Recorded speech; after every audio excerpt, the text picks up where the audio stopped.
Hey guys, so let's actually implement how to make an API call, and this concept is gonna be same for any JavaScript project. It's not that it's specific to React Native.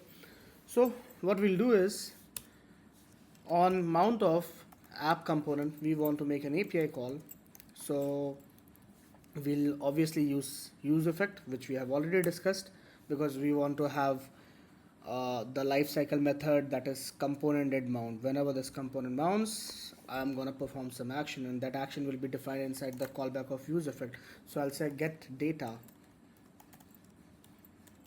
and let me define this function, and let's leave it for now.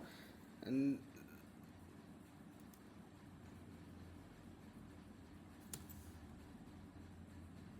there is some error, and that error is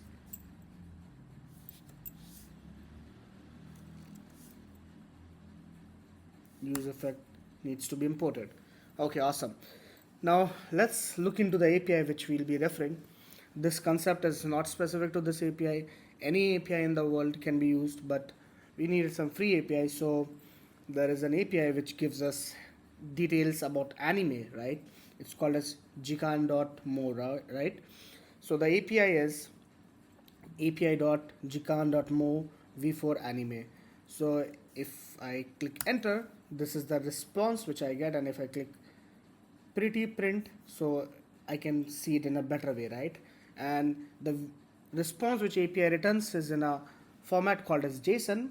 So JSON is something which is basically a convention which is used worldwide when we are talking about APIs. So this is how clients and backend will be communicating. So JSON is the format, and the advantage of JSON is that JSON can be easily converted into a JavaScript object, and the types will be automatically inferred, like this will be a number and this will be the string.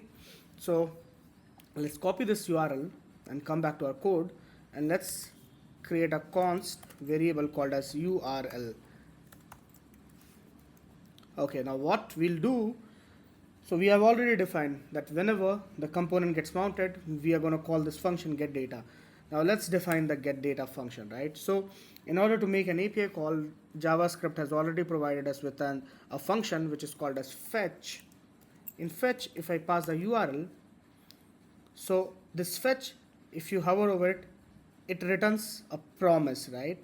And promise is something which is a very fundamental thing to JavaScript, but if you don't know, consider it this way, that promise basically is JavaScript promising us that okay, something I will for sure get. So when we are using fetch, we are basically going to make an API call. So whether it's an error or whether it's a success, some or the other thing we are going to get. So it's basically promising that I will get something for you, right?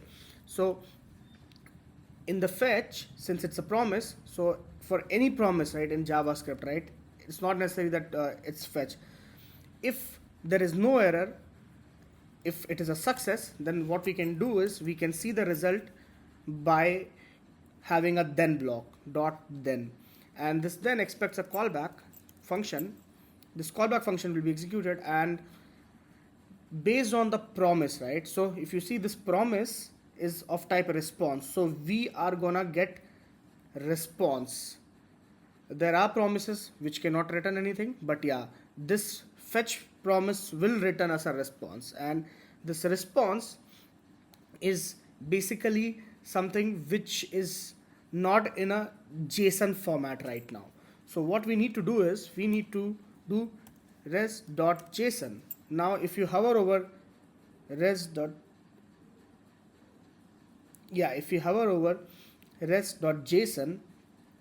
so what it says, we can ignore this error, this is a TypeScript error.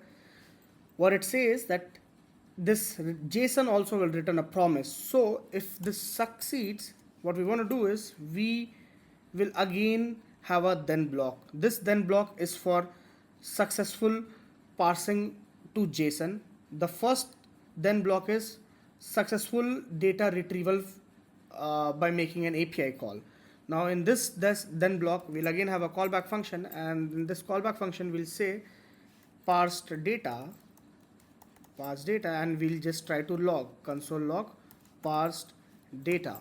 Now if I save this code and if I open the terminal, we can immediately see that we got some response.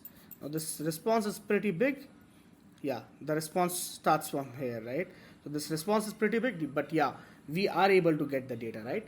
Now let's say due to some reason, okay, the API sends us some error, right? So what I'll do is I will add some random characters to change the URL, and now this URL is invalid. If I click on this, you can see that I get some error because this is not a valid URL, right?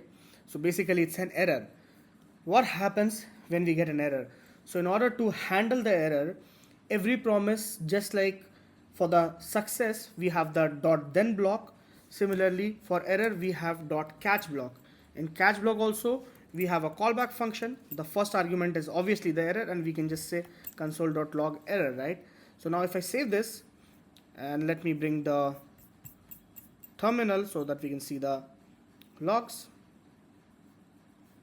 And now if I save it,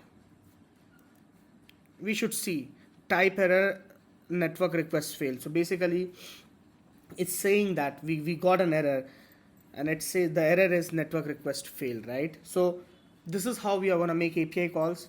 So when making API calls, there are two possibilities. First possibility is that we got success, and when we get success, we will be using .then block, and when we get error, we are going to use .catch block, right? So both of them have to be present in order to make a robust application, because you want to handle both the cases. In case of success, what you want to do; in case of failure, what you want to do, right? So we'll be continuing with this in the next video. Thank you.